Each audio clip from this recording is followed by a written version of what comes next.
Kasur Kinong Maulai had proceeded to the main secretariat gate on the 10th of September 2021 to lay down the knives collected at the recent Surrender Knife Rally at Maulai.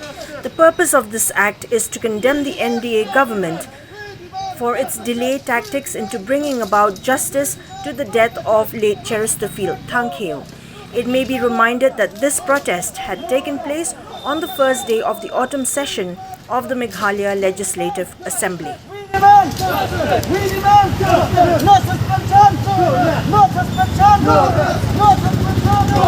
We demand justice! We demand justice! No suspension! No suspension! Em Kerteng Sakanam! Em Kerteng Sakanam! Em Kerteng Sakanam! Em Kerteng Sakanam!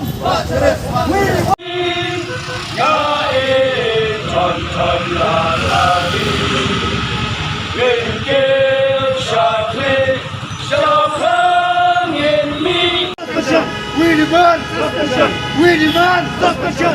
Em Kerteng Sakanam! Majelis!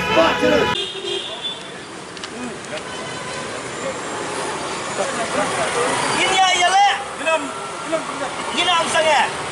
Ginya yale! Ginam sange! Ginya yale! Ginam sange! Ginya yale! Ginam sange! Dan hakat ka Knife Surrender Rally hakamit jong handru trek. Ngingi bagani ka sarkar. Nginut manong bagade ka sarkar marat. Kamde ka sarkar beriu. Beliau sarkar marat. Namaria ka jingim jong ibriu. Kam syem la syem khialan ni syem kum tak first preference. Henry yung marat jia yu ginong priap dengim. Jia yu tu ibriu be shondor bakaskai. Hakapor ba kilit ban sikar mo hakinong gendong. Thuat kipulit. Thuat kibriu jong wildlife. Kabamut kibriu jong ni ka sarkar. Tengi hang ni baka sarkari ka khamsim khia ya kimrat baningi kibriu.